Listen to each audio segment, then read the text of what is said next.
Welcome everyone. Welcome.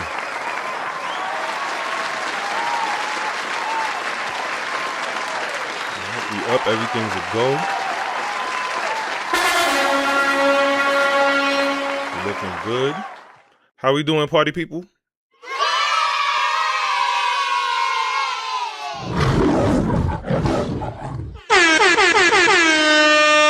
Welcome. Have a seat. Make yourselves at home. Grab your favorite snack, your favorite dish, your favorite drink.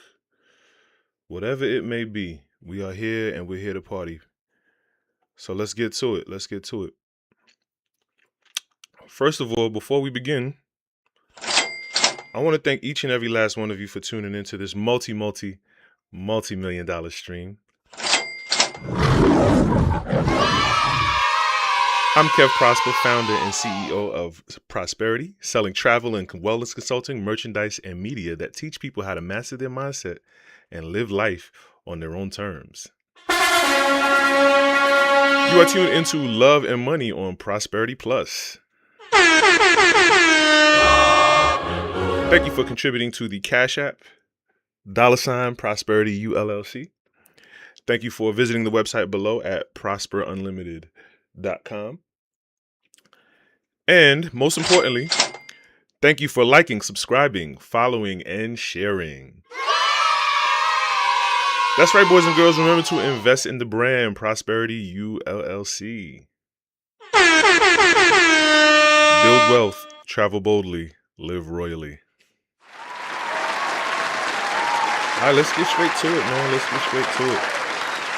talking that talk today. So, I want to get into our first topic. Well, it's the only topic for this show. We're gonna totally encompass and dive deep into this topic right here. So let's get to it. Yeah, buddy, you seen it coming. You know what time. You know what time it is. Glorilla sister. It's funny. This kind of fell in my lap because I had the way I came to this topic. I was watching another YouTuber, Crimson Cure, one of my favorite YouTubers, and she mentioned, and this was like an entirely unrelated topic. Well, it might have been related, but nothing to do with the specific people in this Glorilla situation. But and she mentioned how the reason Black people are unsuccessful amongst other Black people is because Black people culturally are socialist. And I was like, whoa. What is going on? Black people are socialist? Wait a minute. You know what I'm saying? What does that even mean? And then when you think about it, you got black rappers getting killed in their own hoods. Professional Black athletes being pressed and pressured and shamed and sued by their family members for not giving enough. You got black business owners being slandered for quote unquote selling out and not quote unquote giving back to the community. You know what I mean? And then I'm just like, where does this come from? You know what I'm saying? Black people complain all the time about, the crabs in the barrel. Well, who the crabs and who's the barrel? You know what I mean? What is really going on? Oh my God. Come on. Stop marketing me. I'm trying to do something here. No, I don't want to. No, get out of here. Yeah, you ever go to an app and you just want to do something simple and then they're just pressing you.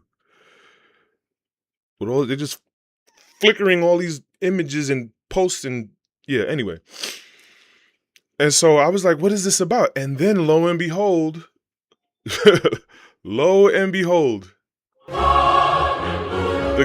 Glorilla sister situation pops up. And I'm just like, wow. Like, this is just all coming together. So I researched. Well, I remember, and in the YouTuber I was watching, Crimson Cure, she mentions how um there's a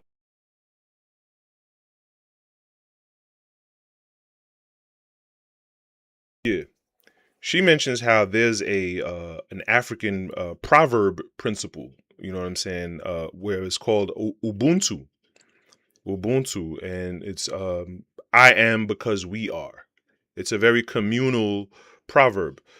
Um, and so I was just like, well, damn, black people for decades and almost probably centuries have always complained about um, living in a Eurocentric capitalist world and how it's designed. The whole victim mentality thing. You know what I'm saying? Like the whole whatever. You know what I mean? Um, and black people always complain about these things, but then it's like you play the game how the game go. If you want to win, you got to beat them at their own game. You feel me? Like that's the only way this is gonna go. And so I'm like, well, okay, if communalism and socialism is inherent within the black culture, then is capitalism a European ideology? Is capitalism a white thing? Like what are we doing? What is this? You know what I mean? So there tends to be a success paradox, where the one that makes it is supposed to that one wave is supposed to raise the tide. It's supposed to lift everybody. That one who makes it is supposed to lift everybody up. And it's not enough to just be it's not enough to just be happy for them. You know what I mean? They gotta do for everybody else. You know what I mean? Which is very, very unfair to that person who, worked hard and worked their butt off to get to where they are. You know? But then again, so to say that it's unfair would make it sound evil, right? But then again, they make capitalism sound evil. You know what I mean? But so here, once again, here's the paradox. So let's look into it. So there exists a fundamental structural and cultural mismatch between African communal principles, the Ubuntu principle, and Western individualistic capitalism. The mismatch creates a success paradox for black people in the diaspora, where individual economic advancement often triggers communal friction, social extraction, or physical vulnerability. So let's look at the levels. There's levels to it, right? Let's look at the different levels. So level one, the observable symptoms, social and physical pressures. So the proximity peril, violence and rapists. Cultural expectations often demand that successful individuals remain physically accessible to their quote unquote hood to prove authenticity. In a capitalist framework, wealth usually buys distance and security. Here, that distance is stigmatized as abandonment, leading to lethal vulnerability. So then, so what this is saying is that black people have abandonment issues, pretty much. Like it is, but that could very well be a thing, because as trauma ridden as the black community is, as in a lot of the black culture, the black American culture is built on trauma. Let's keep that a beam. It's very plausible and reasonable to think that culturally black people have a lot of abandonment issues, and abandonment issues show up in various ways. I think I did a video a long time ago on the types of abandonment issues and how abandonment issues really come to the surface and show themselves. We're not going to get into that, but so when that one becomes successful and leaves, it's a form of abandonment, and black people take that personally. You know what I'm saying? Because once again, it's going against the communal, tribal African cultural mindset. You know what I mean? I am because we are, and that kind of automatically goes against it. The success tax. Family networks often view a high earner's wealth as a communal win. As they say, if he win, we all win. A communal win to be redistributed. This leads to the first generation burden, where legal battles arise because the athletes, for example, the athlete's individual property rights clash with the family's perceived collective stake. You know what I mean? Yeah, it's people feeling like you owe them. No one owes you nothing in this world. No one owes you nothing. Nothing. Like as Glorilla's sister said, nothing, nothing. No one owes you nothing. No one owes you nothing. And I think that's at the core. If black people can understand that at the core, then we can get past all of this foolishness. You see what I'm saying? So yeah, there's a success tax on successful black people. You know what I mean? They're expected to give back. They're expected to give all that they have, because all that they have is owed to the community and to the family. And because it's the family, everything. Like when none of them was shooting in the gym, none of them was up at late at night grinding, figuring it out, getting it out the mud. None of them were doing any of that, right? But yet, when they become successful, they owe you everything, right? You know what I'm saying? And the fact that they think that they owe them everything, that's why whatever quote unquote little bit that they give them is never enough. That's why it's never enough. You see what I'm saying? You got to prune these people, man. You got to prune them. And sometimes you can't just prune them individually. You got to just you just got to throw out the baby with the bathwater. Like, just get them out of here. And I think I'm pretty sure that's what Glorilla is doing right now.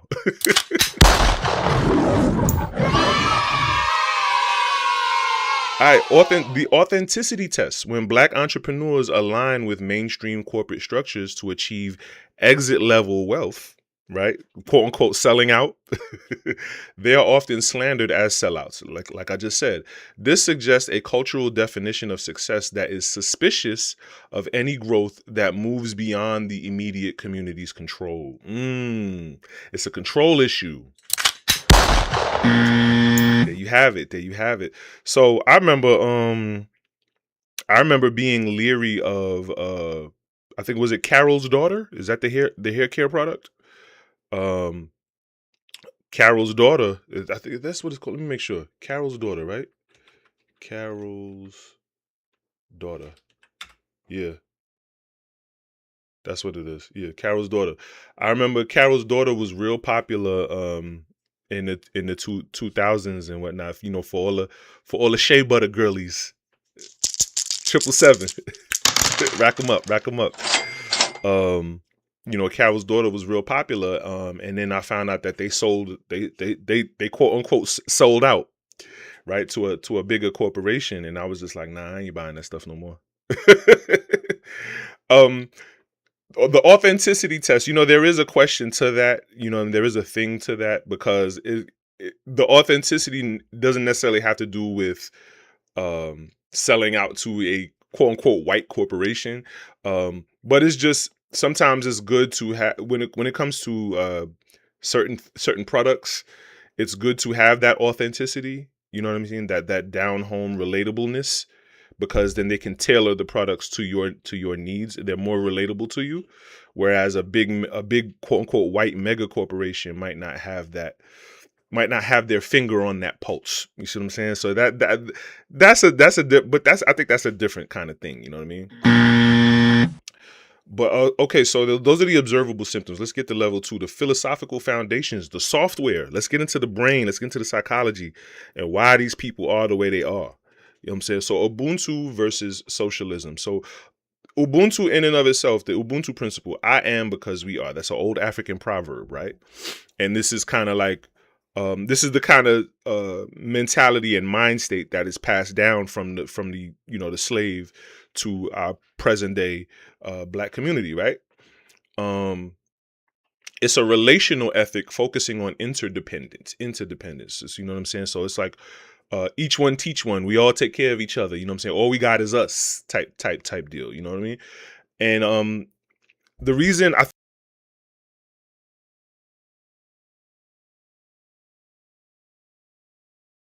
Testing, testing. All right, cool. Yeah.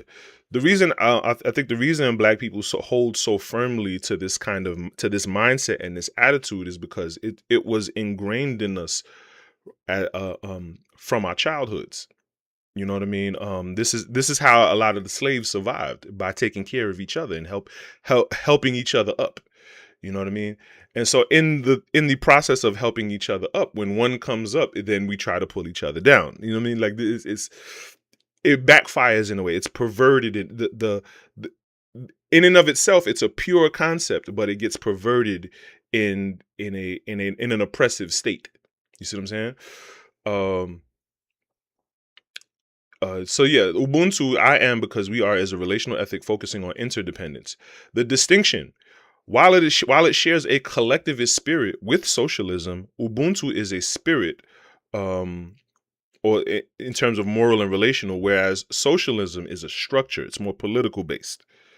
So once again, so you have the mindset of socialism versus the structure of socialism. You know what I mean? So I guess in this particular conversation, socialism wouldn't necessarily apply. It's not the Glorilla's sister is not a socialist structure. It's more of a socialist mindset, and that's what's crippling Black people. The friction in capitalism, the individual is the primary unit of value. In Ubuntu, the relationship is the primary unit. So in capitalism, it's just me, myself, and I. I did this. You know what I'm saying? I grinded to get this. I got it out the mud. You know what I'm saying? It's all me. Whereas, Ubuntu says, you know what I'm saying, we did this. You didn't do this by yourself. We helped you. You owe us, right? Therefore, the Ubuntu frictions as a cultural socialism that rewards redistribution over the individual accumulation required by capitalism. You see that? So the origins of capitalism. So while trade and markets are universal, modern industrial capitalism emerged from this specific European legal and cultural conditions. So the takeaway systems are not culturally neutral. Capitalism was designed to reward the behaviors of the culture that created it. So strategic selfishness, delayed redistribution, and individual leverage. So because capitalism rewards capitalism. So when a community has an Ubuntu mindset or a socialist mindset in a capitalist society, you know what I mean? It's clashing. It's never, because if you have a socialist mindset in a capitalist society, you'll never be rewarded. Capitalism only rewards capitalism. Capitalism doesn't reward socialism. So you'll always be broke. Hello? Like, come on, wake up. This is it. 777, rack them up. This is it. This is the core of the mentality. We peeling the onion. We peeling the onion here. All right. Level 3, the diaspora wealth gap. So are these principles why the Black diaspora struggles? Why do Black people struggle in capitalism as a collective, right? Why? So there's an incentive misalignment. Capitalism rewards compounded growth, wealth retention, and boundary setting, whereas communalism rewards immediate sharing, social harmony, and reputation building. You know what I mean? So obviously there's like it says, there's a misalignment, or like I said, is a clashing going on. And so I think there is a happy medium. I know in amongst most Africans and West Indians and Caribbean people, there's a thing called the susu, whereas people put their money in a pot, quote unquote, and as the pot grows, the money that you put in grows. And then because when more people put money into the pot, everyone's money grows, and then you can take money out of that to do whatever you need to do.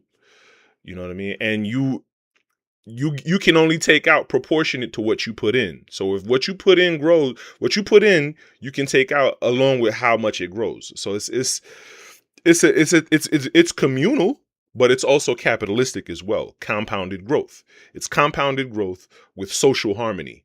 You see what I'm saying? That's the happy medium. But we'll get to that. The handicap effect. If an individual is culturally obligated to redistribute their surplus before it is reinvested, they cannot achieve the exponential growth. You know what I'm saying? So this is why you can't give back to family like that. You know what I'm saying? You can't give back to family like that, because if you just keep giving to family, you'll never have nothing for yourself. And then you'll be back the same place where family is, and they're not gonna help you out. You know what I'm saying? Because if they helped you like they claim they help you up. You know what I'm saying? But they don't see it that way. You know what I'm saying? Gaps in refinement, causation versus correlation. Causation versus correlation. So, are these issues caused by African principles, or are they symptoms of poverty culture? Many poor immigrants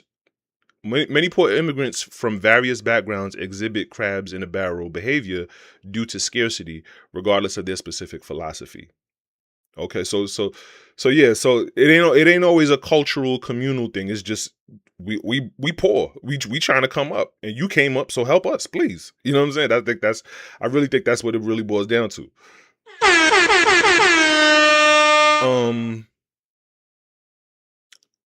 The enclave. The counterexample. Other groups, the Jewish, the Chinese, the Lebanese, use communalism as a shield for capitalism. Here we go. Listen, you know what I'm saying? You don't have to write the book. There's other people who wrote the book for you. Let's go. You know what I'm saying? So they use communalism as a shield for capitalism, pooling money to buy property. Why has the Black diaspora experienced communalism as an extractive or a taking away rather than a protective or pooling together? And once again, we are a trauma-ridden culture, right? So there's a lot of abandonment issues. When there's an abandonment issues, there's a lack of trust.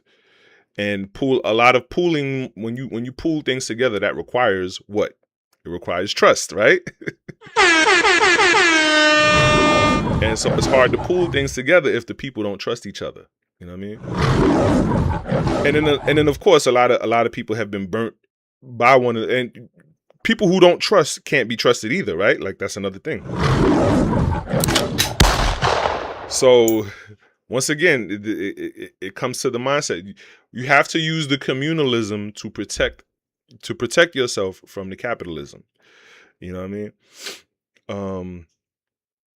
So yeah, I think that covers it. That covers the first topic I wanted to get into. Why are Black people cultural? Where did this cultural socialism come from amongst Black people? Where does it come from?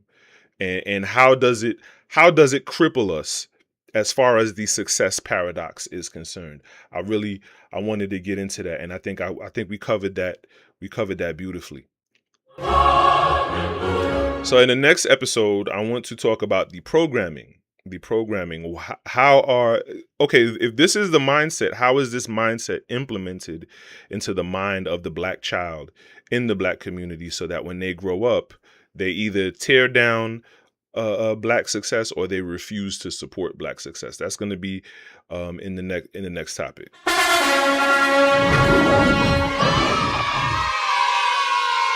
But other than that, you guys were awesome. I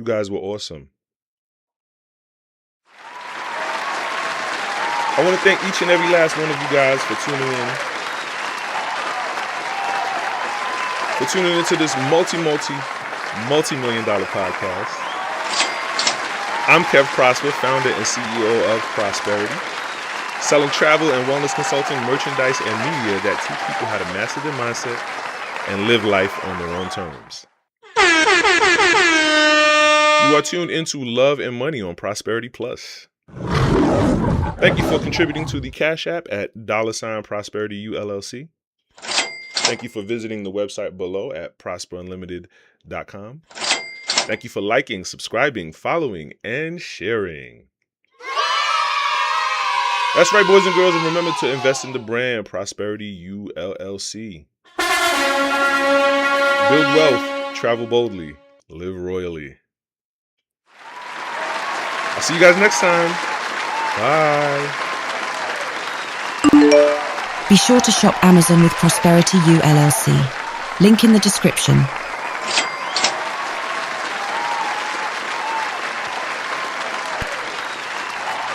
These are all of my books. My very first book, Lead the Fairy Tales Up to Disney, The Reality of Dating. Haunted Truths, a romance murder mystery set in the heart of Brooklyn during the 1980s, during the height of the crack era. Switch, my romantic comedy. My trilogy, Spirit of the Machine, 1, 2, and 3, sci-fi action thriller. My poem anthology, Red Garden. That is System of the Sun. That's my book on organizational skills. Don't wait till I get rich to buy that book. New Shoes. That's my book on self-esteem, on how to love yourself. Ratchetology. Yes, I'm the ratchetologist. Take my advice.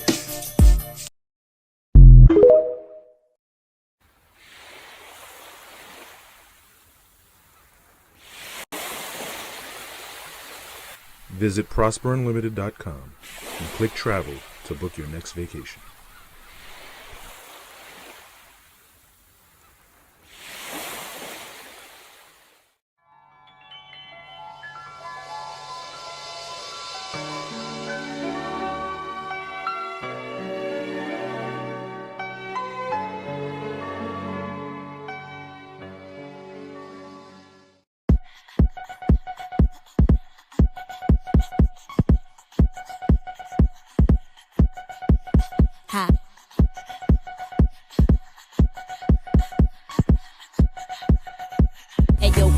Do that freaky shit I wanna be. Busy with that butter shit that bone feed. Did you double do that song sing. Flicky chicky with some butter sit that phone sing. If you cheeky cheddar check, I get her own cheese. As a chicken with that head or this that won't be with the official with that whole sleeve. Let me see you the wish that with that long. I got racks at ATM jam.